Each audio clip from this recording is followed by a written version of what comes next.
Good afternoon, everybody. We are going to learn the workshop of our first poem, Where the Mind is Without Fear. So, students, open your textbook and write down the answers in your textbook. Okay? Page number 2. Write down the warming up answers. First, pair up with your partner and match the terms with their given meanings. First, humanism. The meaning of the humanism, their matching pair is 5. First, write down. First, humanism means a rationalistic outlook towards humans rather than a divine or supernatural one. First answer E. Second, patriotism. Patriotism means the quality of being patriotic, vigorous support for everyone's country. Okay. Second answer is C. Third, internationalism. The third answer is D. State or process of being international. 5. Environmentalism. Fourth, liberalism. The fourth answer, liberalism, is holding a liberal views. Holding liberal views. Fifth, environmentalism. 5. Answer of the 5 is A. Concern about an action aimed at protecting the environment. Okay. Now, second one. Poems in English are of different types. या ठिकाणी बघा विद्यार्थ्यांना, आपल्याला English लिटरेचरमध्ये कुठल्या प्रकारच्या poems असतात. म्हणजे poem म्हणजे कविता आहे, आपल्याला सर्वांना माहिती आहे. परंतु या पोएममध्ये पण कॅटेगरी पडत असतात. वेगवेगळ्या पद्धतीने या पोएम लिहिल्या जात असतात आणि त्या पोएमला वेगवेगळे नाव दिलेले आहेत. मग या ठिकाणी नाव आहेत बघा, त्यांचे टाइप्स आहेत. सॉनेट आहे, लाईम ब्रिक आहे, बॅलेड आहे, एलेजी आहे, फ्री वर्स आहे, इपिक आहे, लिरिक्स आहे, ह्युमरस पोएम्स आहेत, इडली आहे. बघूया पुढे. Taking the help of a dictionary, internet, guess and write the types of the poem against its description. First, a long story poem, often mythical. म्हणजे खूप मोठी अशी पोएम. मिथिकल म्हणजे काय, त्यातून काहीतरी आपल्याला पौराणिक असं सांगितलं जात असतं, त्याला काय म्हणायचं, एपिक. एपिक म्हणजे काय, महाकाव्य. Second, a short story poem with a message. छोटीशी पोएम आहे, त्यामधून आपल्याला काहीतरी मेसेज दिलेला आहे, त्याला काय म्हणायचं, बॅलेड. तिसरं, अ पोएम ऑफ 14 लाईन्स. 14 लाईनची कविता, त्याला काय म्हणायचं मग, सॉनेट. चौथं बघा, अ सॉन्ग लाईक पोएम. कवितेसारखी कविता म्हणजे गाण्यासारखी कविता, त्याला काय म्हणायचं मग, लिरिक. पुढचं बघूया, a poem with no uniformity of rhyme, rhythm etcetera. त्याला काय म्हणायचं, फ्री वर्स. म्हणजे ज्या कवितेमध्ये कुठल्याही प्रकारचं युनिफॉर्मिटी म्हणजे काय, साधर्म्यता नसतं, सारखेपणा नसतो. कशामध्ये, राईममध्ये आणि रिदममध्ये, तालबद्धतेमध्ये सारखेपणा नसतो. त्या कवितेला काय म्हणायचं मग, free verse. A poem set in a picturesque rustic background. अशी कविता की ज्यामध्ये ग्रामीण भागाचं आपल्याला सेटिंग असतं किंवा ग्रामीण भागातील चित्र चित्रित केलेलं असतं. त्या पोएमला काय म्हणायचं, इलियड. काय म्हणायचं त्याला, इलियड. ओके. पुढचं बघूया, a sad poem lamenting death of a love one.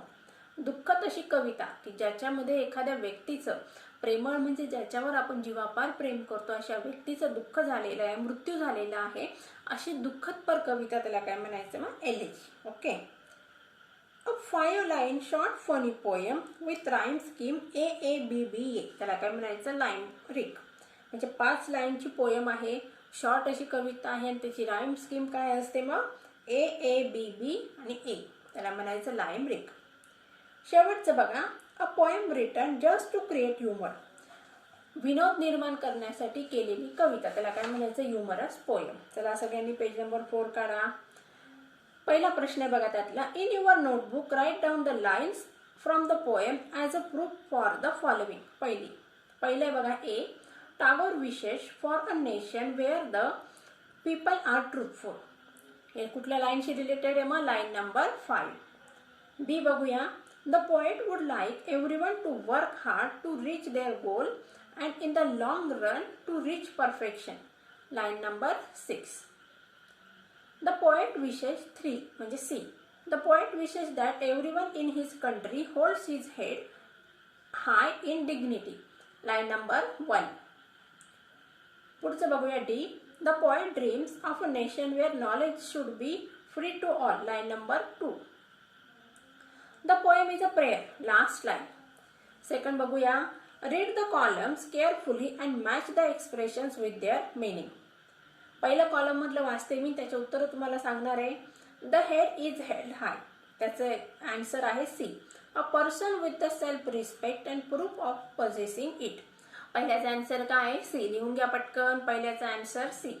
Second, narrow domestic walls. सेकंडचा आन्सर आहे डी, नॅरो माइंडेडनेस. सेकंडचा आन्सर काय आहे? Narrow mindedness. तिसरं बघूया. Knowledge is free. त्याचा आन्सर आहे E, education is given to all. चौथं, डेप्थ ऑफ ट्रूथ. चौथ्याचा आहे बघा बी, सिन्सिअरिटी ऑफ हार्ट. पाचवं, माइंड इज विदाउट फिअर. पाचव्याचं उत्तर आहे ए, फिअरलेस पर्सन. सहावं, स्ट्रेचेस इट्स आर्म्स. सहाव्याचं उत्तर आहे एच, एम ॲट परफेक्शन. सातवं बघूया. Clear stream of reason. सातव्याचं उत्तर आहे बघा G, clear thinking. Dead habits. आठव्याचं काय आहे बघा एफ. एफ म्हणजे काय आन्सर आहे त्याचं? Dried in fertile land of science. नववं बघूया. Ever widening thought and action. नवव्याचं उत्तर आहे आय. आय म्हणजे broadening the outlook and attitude. सगळ्यांनी उत्तरं लिहिले बघा. दुसरा आणि तिसरा जो प्रश्न आहे त्याचे उत्तरं मी तुम्हाला लिहून पाठवणार आहे. ॲप्रिसिएशन आणि त्याचबरोबर तिसऱ्यामधला ए आणि बी याचे उत्तरं मी तुम्हाला लिहून देणार आहे. ते उत्तरं तुम्ही नंतर तुमच्या वहीमध्ये लिहून घ्यायचे आहे. आता आपण प्रश्न नंबर 4 कडे वळूया. Read the poem carefully and complete the table after the discussion in pairs. One is done for you. Concept in the poem. Mind. Present situation बघा, त्याचं उत्तर दिलं आहे mind is full of fear. Expected situation fearless mind. Head. आता present situation काय आहे बघा इथं? हेड इज बो डाऊन म्हणजे कवितेमधली सिच्युएशन आपल्याला या ठिकाणी सांगायची प्रेझेंट सिच्युएशन मध्ये. आणि कवी काय एक्सपेक्ट करतोय ते सेकंड कॉलम म्हणजे थर्ड कॉलम मध्ये आपल्याला लिहायचंय. Head is held high. Third आहे बघा knowledge. Knowledge is limited. Third ह्याच्यात काय आहे? Knowledge is limited to few person और पीपल. मग आपल्याला एक्सपेक्ट काय आहे? कवीला काय एक्सपेक्ट आहे? Knowledge is free and available to all people. चौथं बघा words. Words are insincere and harmful. बघा वर्ड्स आर इनसिन्सिअर. चौथ्याचं उत्तर काय? वर्ड्स. Words are इनसिन्सिअर. मग आपल्याला काय लिहायचं आहे? Words are truthful and sincere. तिसऱ्या रकान्यामध्ये लिहा, कॉलममध्ये लिहा words are sincere and truthful. लिहिल्या सगळ्यांनी? पाचवं हॅबिट. हॅबिट काय म्हणजे? Habit are old tradition, rituals and customs that are harmful. परत एकदा सांगते. Habit means old traditions, rituals and customs that are harmful. मग आता या ठिकाणी काय लिहायचं आपल्याला? There is a reason and clarity of thought. काय एक्सपेक्ट करतोय कवी? Reasonable and clarity of thought. Reasonable thought, clarity of the thought. बघा thought and action. Thought and action are determined by the narrow minded attitude. सहाव्याचं काय बघा? Thought and action are determined by narrow minded attitude. आता या ठिकाणी काय लिहायचं? Expected situation मध्ये thought and actions are determined by a broad outlook. Are determined by broad outlook. आता पाचव्यातलं ए बघूया आपण. Complete the following sentences. आता मी वाचणार आहे, उत्तर पण तुम्हाला सांगणार आहे. तुम्ही पटकन उत्तर लिहून घ्यायचे आहेत. When the mind is without fear and head unbowed we enjoy complete freedom. काय लिहायचे त्या ठिकाणी? Complete freedom. बी बघूया. When knowledge is free every citizen enjoys the right to learn. Learn, LEARN, learn and obtain knowledge. OBTAIN, obtain knowledge. Okay. C बघूया. We can prevent social injustice. काय लिहायचे त्या ठिकाणी उत्तर? Social injustice. When we pull down discriminatory walls of caste, class, reasons etcetera. D बघूया. Constant effort strife leads to. उत्तर सांगत आहे मी, लिहून घ्या. To achieving our goals and to perfection the following old traditions. काय डीचं उत्तर? Achieving our goals and to perfection the following of the old traditions that are harmful. Tagore, logical thinking and reasoning can put to stop the following old traditions. Okay. हिचं उत्तर काय आहे? Logical thinking and reasoning can put to stop the following old traditions. F बघूया. Tagore appeals to God to make his country a heaven. Tagore appeals to the God to make his country a heaven where people have good thoughts, say good words and do good actions. परत एकदा सांगते. Tagore appeals to God to make his country a heaven where people have good thoughts, say good words and do good actions. Okay. B. Fill in the blanks. Students should keep themselves aloof from old harmful traditions. लिहा त्या ठिकाणी उत्तर. Old harmful traditions. लिहिलं सगळ्यांनी? बघूया पुढचं. B. When knowledge is free everyone will be literate. काय लिहायचं आहे? When knowledge is free everyone will be literate. C. It is a social duty of every student of modern world to uproot narrow mindedness. काय लिहायचं त्या ठिकाणी? Narrow mindedness. दिलं. Narrow mindedness. Students must develop broad outlook and attitudes. काय लिहायचं त्या ठिकाणी? Broad outlook and attitudes. In the words of सिम्पन्सी students must have self respect. काय लिहायचं त्या ठिकाणी? Self respect. 6वा प्रश्न बघूया. Find out the examples of metaphor from the poem. लिहून घ्या त्याचे उत्तर.